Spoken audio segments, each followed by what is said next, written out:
রাতে কি করে সেটা জানি না। ওরা ঘুমাচ্ছি, এরা সবাইকে মারে, আর আমার কিছু জানি না। সেখানে বোমা মারলেও পড়বে।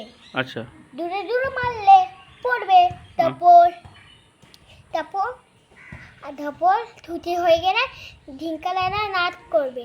তারপরে তারপরে তারপরে খেলবে। ফটো তুলছি তো। তারপরে তারপরে এরা আর কিছু হবে না। তারপরে এরা এরা এমনিতে আমাকে ভয় পাবে। একদম মারা গিয়ে তারপরে বলবে এরা মারা গেছে। আর পড়াশোনা করলে ভালো পড়াশোনা করে না এরা? এই যে এই তিনজন আছে যে এই তিনজনা, এরা ভালো পড়াশোনা করে না? না। কি করে সারাদিন ওখানে বলো? কি করে? এরকমই খেলে। এরকম খেলে? হ্যাঁ, এরকমই খেলে।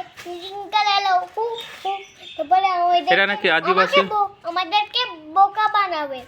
এরকম এরকম মারা যাবে আর বোকা বানাবে। মা মারা গেছে।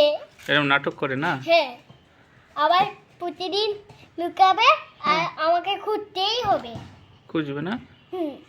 ভাতও খাবে না। ভাতও খাবে না? না। পাপা দেখলে পাপাও খাবে, তোকেলাও তো খাবে। চকলেট খাবে আর পাপা খাবে, আর ভাত খাবে না? না। আর পড়া যে বলছে যে আস্তে আস্তে মারলে নাকি খুব হাসে নাকি? আস্তে আস্তে মারলে হাসে। আচ্ছা আচ্ছা, তাহলে কি করতে হবে সেখানে? আরে এলা মিথ্যা কথা বলবে, তুলকাবে। মা তুলকাচ্ছে, আর পিঠে এরকম করে তুলকাতে হবে। আচ্ছা আচ্ছা আচ্ছা, এরকম করে চুলকাতে হবে, তাই তো? আচ্ছা, এখন কি এরা ঘুমাচ্ছে না জেগে আছে? জেগে আছে। জেগে আছে। ওহো, আচ্ছা আচ্ছা, বই এই যে না? আচ্ছা আচ্ছা। তুমি করো, আমি ভাত রান্না করি, তারপরে পাপা রান্না করি। ঠিক আছে। ওদের জন্য ভাত রান্না করবো না, শুধু পাপাই দেবো আর কি করবো। আচ্ছা আচ্ছা, ঠিক আছে ঠিক আছে।